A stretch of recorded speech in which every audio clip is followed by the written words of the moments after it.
Hello everybody, you're watching Foxicalicus, and welcome back to what might be the last episode of Tiny Bunny. Might be wrapping things up. Things might be coasting to a close. Here we go. Black figures move toward the house, shrouded by darkness. My main goal here is still to just protect Olya. I don't care what happens to me, I just need to save Olya. I don't care, respectfully, I don't care about the character that I'm playing. I just care about the other character. They were hungry. They still waited for their treat. I needed help, so I ran into the hallway, slipping and sliding. Detective? Detective. I clutched the phone. Detective. The speaker was silent at first, then barely audible beeps came through. I imagined the post swaying in the wind, the wires ringing as they were about to be snapped in half by hungry jaws. Ow. My fingers spun the dial. I dialed Polina's number. The phone vibrated with beeps as short as my breath. Why didn't we call the police officer? Thank you. Finally, I called the police, but the dry female voice on the other end just kept on repeating the same words over and over. The line is busy. The line is busy. The line is... I dropped the phone. In the kitchen, the fridge grumbled as it turned off. The lights went out, flinging me into complete darkness. But it only lasted for a moment. Only it seemed... What are you? What is that? Only it seemed like the peculiar phantoms in my hallway that pretended to be shadows from our furniture creeped closer. I thought I saw that. Ashes to ashes. Dust to dust. I started whispering the useless chant, but stopped midway. Nature wailed on the other side of the door barrier. That thing was new. That was like either like a rabbit or like a deer thing. Whoever was walking toward the house, squeaking with the snow, wasn't my parents. They wouldn't crawl on our roof, scratching it with their claws. They wouldn't look into our kitchen windows. We need to barricade ourselves before it's too late. I like the music. I'm rocking with the music. I chopped up the cabinet with an axe to acquire some building material. As you should! Zolka circled around my legs, following all of my actions with curiosity. Get boarded, fool! Metal nails dug into the wood. I slammed their heads with the axe butt. More! I nailed the planks to the window frame, shielding the house from the horror creeping in the blizzard. More! If I survive this, my parents are gonna come back and actually institutionalize me. Another window was barricaded with pieces of furniture. I pulled at them to check for integrity. Those things were big. I don't think this wood's gonna stop them. But it's the thought that counts. I wandered around the house that seemed frighteningly big by now, and suffocated in the thought that I'll stumble into a scowling monster as I turn another corner. I would go to the kitchen, but end up in the black garage, pretending to be it. What? What's the black garage? Did we learn about the black garage? Like, is that... Did I miss something?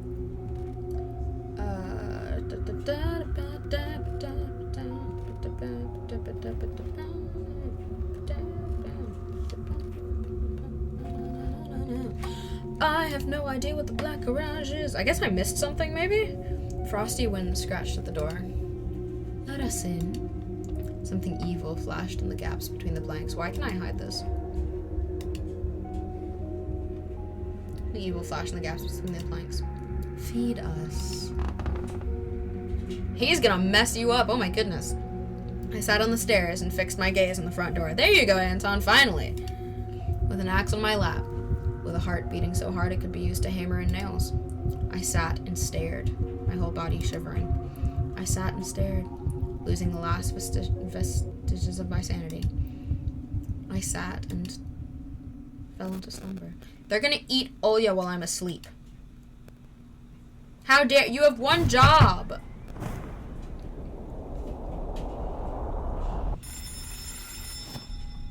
I jumped up as if something bit me. Olya! My sleepiness was washed away by the incessant ringing of the doorbell. Did Dad return with the doctor? Or was it Mom, carrying bags of medicine? Or maybe that hungry pack of animals showed up to dine. I sneaked around the hallway. The planks under my feet squeaked, giving me away. Who's there? Silence. Or did somebody answer me but was silenced by the blizzard? I don't like the people.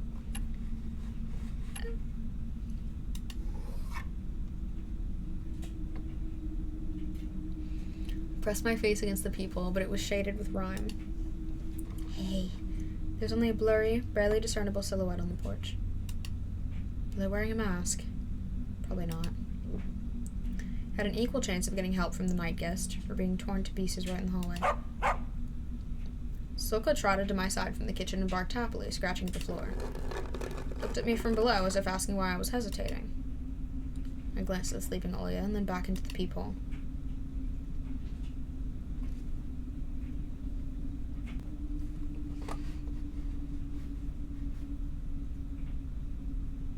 Huh?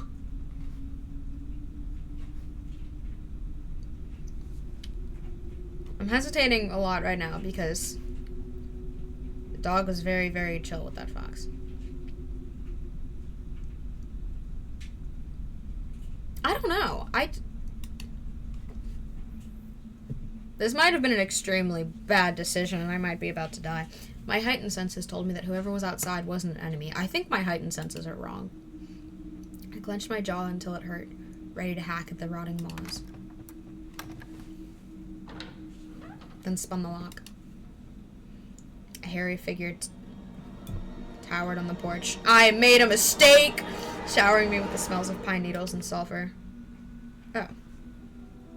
Before I could do anything, my mom walked out of the white veil. Air whistled as it battled its way through firmly gritted teeth. That is a look. You're alive. Mom gave me a look of astonishment. Of course I am. Why did you pick up the axe? Playing Raskolnikov. Protagonists. Punishments. Oh! I'm not. Dad will be super happy you finally read some Dostoevsky. Zelka started rubbing against Mom's legs, standing on its hind legs, its tongue out. Do we have guests? It was freezing outside, so I... Mom glanced at the destroyed furniture, then at the barred windows. The wind threw balls of snow into the windows, dark like burial soil. So what exactly were you doing here? I tried to justify my actions after hiding the building tool behind my back. Somebody was walking circles around the house, and Dad told me to protect Olya. So you decided that the old cupboard was a threat. The wind could have blown out the glass. So I thought... The decision to erect barricades now seemed desperately stupid to me. Mom clicked her tongue. What a disaster. Well, at least you didn't chop off your own fingers. Can we shut this door before you get snatched? Now don't just stand there staring at the floor. You built this, so you will have to demolish it. I nodded without looking up and dragged my feet toward the closet to pick up the claw hammer. Mom looked around, as if searching for something in the semi-dark creeping from the empty rooms. I didn't like the oppressive silence, so I spoke out. The road is probably all snowed in, right? Won't Dad get stuck along the way? Don't worry about your father. He can take care of himself. I don't... And what about the meds? I bought everything we might need. My, why is Olya sleeping on the floor? Olya! Good morning. My little sister stretched and unglued her eyelids, then shrieked from happiness. She lunged at Mom's neck, the blanket dragging behind her like a mantle. They look so happy. I couldn't help but smile at the sight. Dad will return soon, and the entire Petrov family will be home.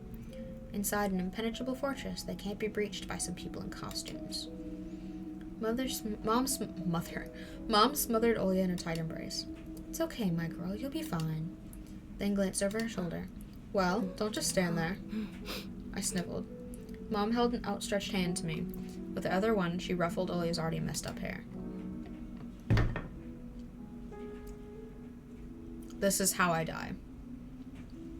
This is how and where I die. I dropped the axe and walked up to my dearest people in the whole world. There was enough space there for me. Mom's palm was scorchingly cold, but I knew she'd get warmer soon. That from this moment on, our family will be able to overcome anything life could throw at us, and then winter will end, snow will thaw, snowdrops will sprout from the soil.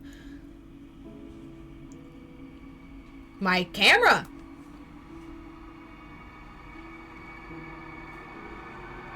Hey, see? Wind traveled across the room, rustling against the tablecloth. Snowflakes drifted into the hallway. Something's wrong. Mom, the door. The doors are always open, in case we have guests. guests. I knew it. The lights flickered. I knew it. I'm gonna die. I made bad decisions. Every time the light bulb went out and went back on, shadows on the floor became longer and lost their shapes more and more. The house screeched with wooden bones in sweet anticipation. Scratch, scratch. The door swung freely on its rusted hinges, banging against the doorframe. I grabbed at Mom's fur coat, looked up at the ceiling. Darkness. Light. The door swung open and slammed against the wall. I'm going to turn this down in case I get screamed at. What are you? A horned silhouette stood at the porch. What is that? Forest Master. Treats. What is a Forest Master? Hulking, inevitable, he stepped into the doorway. The wooden box at the edge of the forest stopped pretending to be a house, a place of shelter. It became a trap with barred windows. Monsters scowled in the gaps between the planks. Moldy spots spread throughout the ceiling. Ancient taiga squeaked. No. Oh, that's the owl. Squeaked, brushing off piles of snow from its wide, piney branches. Crooked fingers appeared from the crevices. Olia squealed, but I couldn't help her. Our embrace felt unbearable now. Punch her. I looked up, blinked away the tears of desperation. What is that? My gaze slid across my mom's chest, then her neck, and stopped on the gray bunny mask. Avarice shone in her eyes. I screamed, and her maw opened, showering me with a putrid stench. Motherly fangs bit into my face. We got devoured by the eternal darkness.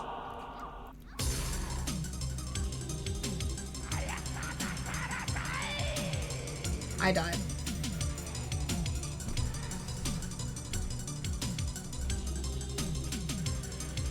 Okay. We have plenty of time. We can go again. Hang on. Domestic violence. Unprecedented. Oh, this is the ending I got. Unprecedented cruelty is how the detectives characterized a recent murder of children whose mangled bodies were found in a peaceful taiga village this Thursday. The entire police force has been deployed to search for the perpetrators. The main suspects right now are the parents of the two murdered kids. The massacre occurred in their house. Spouses P have gone missing, probably running from the scene of the crime. A regional manhunt is currently underway. Hang on. We're going again.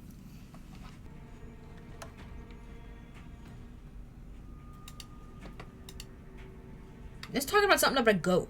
And that forest thing was a goat. Okay, I'm gonna save as soon as I can here. How do I save? Save.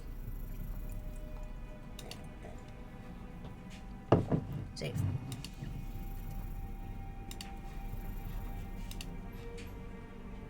Did that work? Yeah, okay, we're good. Go! I spared you. Spare.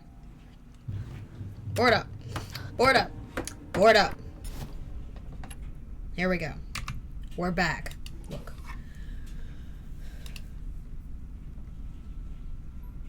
I'm gonna save here as well. I'm saving in both spots. Just in case. Just in case. Just in case. Okay.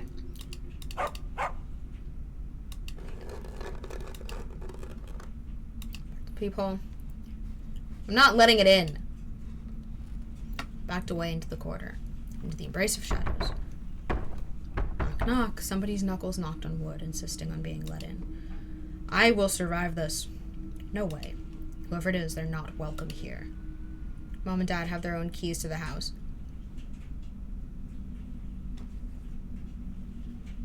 That's a good point. Oh, yeah, true. And that meant the unexpected visitor clearly carried a threat. They knew we were home alone. The porch creaked. The guests clearly changed their mind and left, disappearing into the blizzard. Yeah, good riddance, rabbit. Suddenly, the lights went out. I thought I was the bunnies. That's confusing. Darkness splashed from all nooks and crannies. The blizzard's moans intensified. I blinked like crazy, clutching the handrails. Can I go upstairs with Oya? No! The sounds of the flute enveloped the house, streaming through the cracks in the decrepit walls. Someone started pounding on the door. I hate that. I backed into the wall from surprise. No! A hail of strikes was unleashed on the door, bending it like a thin sheet of plywood. I'm not about demonic, no. As if dozens of fists and legs were simultaneously punching and kicking the wood. Is this a demon? It's them. The door danced in the doorway, dust flew from the plaque-bands. The rumbling noise stopped as suddenly as it started. Can we put this back up, please? I rushed to the kitchen. I heard a heart-rending squeaking sound as if someone were driving their claws in the walls. Then the flapping wings. The night churned like a giant stomach. I'm gonna get got anyway. And then they hatched from the shadows, nasty mugs in the gaps between the boards. They pressed against the windows, leaving pus and squashed maggots on the glass. Ew! Crooked fingers scraped against the glass. Bared fangs scratched away the rime. Lines of teeth buried themselves in the gaps, taunting me. Eyes shone from left and right. Dead beasts stared at us from the outside and smirked. Open up, buddy. We're hungry. We want to devour. We want to smell your fear. Dance with us. Bunny boy. Dance in blood, long-haired fool. I don't have long hair. Let us rest in your hot guts. In your hot blood. Sate our hunger. Our hunger. Their eyes shone like stars in the pitch-black skies. Oh! This is awfully unfortunate. I'm gonna save again, just in case there's a decision that I make that's gonna save.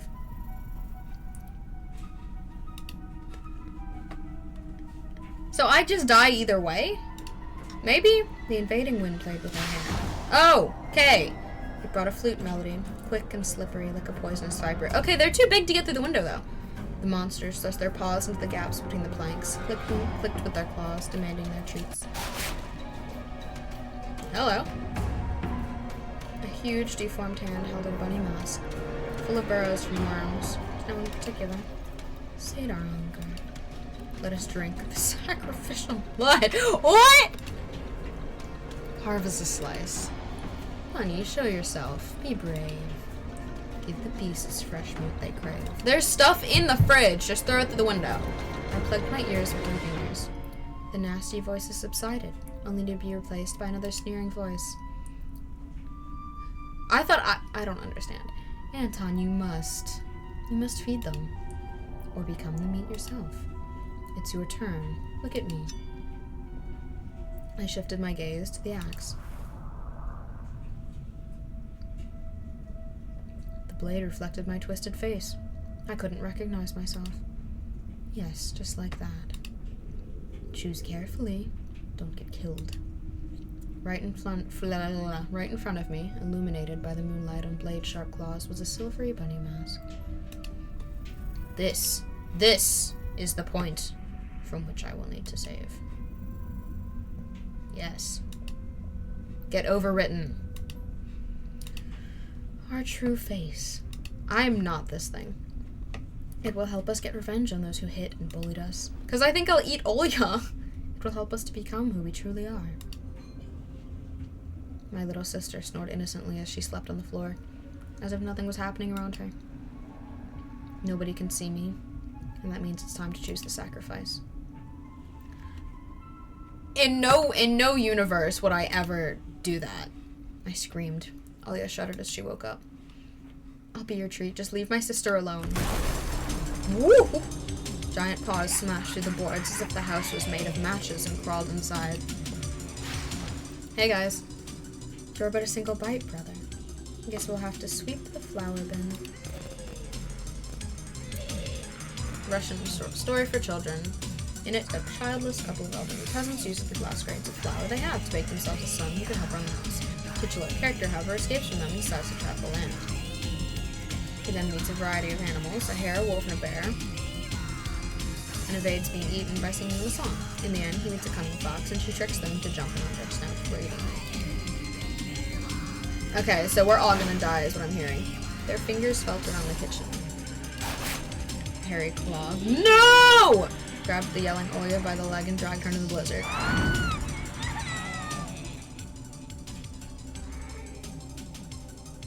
Wait, you can't do that. Take me instead.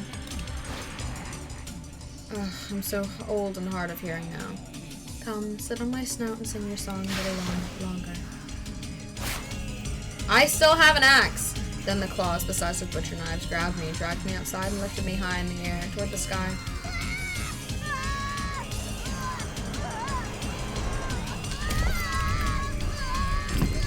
Teeth and claws, sharp like a blade, ate into my flesh. I can't speak. Tore it apart, piece by piece. What happened to my axe? I had an axe with me. Oh, hello. What is this? Control. Hello. The designs are really cool, though. Lost in the night. Snow-laden roads. A lone tractor abandoned in a snow pile. The black silhouette of a school. Twilight falls, but there's no light in the windows, no smoke billowing from the chimneys. The buildings are consumed by darkness. This was how the village that posed many riddles to the police, the relatives of locals, as well as the general public, greeted our correspondents. Where did all the people go? Just yesterday, this place was full of life. The village depopulated in a heartbeat, in a single night, as if hundreds of people conspired to leave their homes at the same time. Without leaving any hints or traces, they disappeared, dissolved into thin air. Locals of neighboring villages refused to give us any comments and just kept on sprinkling salt on their porches out of fear. A paganistic method of protecting oneself from evil. Looking at the empty streets, one might start to believe in the most outrageous theories.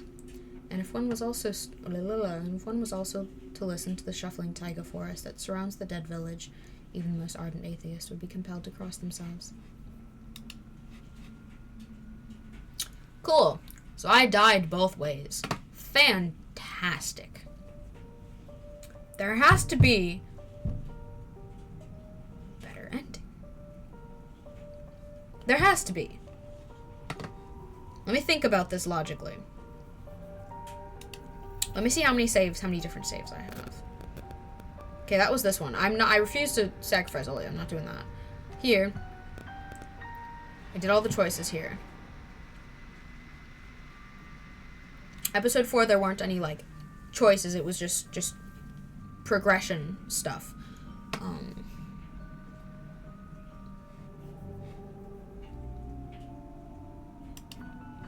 You know what we're gonna do? Skip is really quick. We're gonna hunt down some other endings. I'll be right back.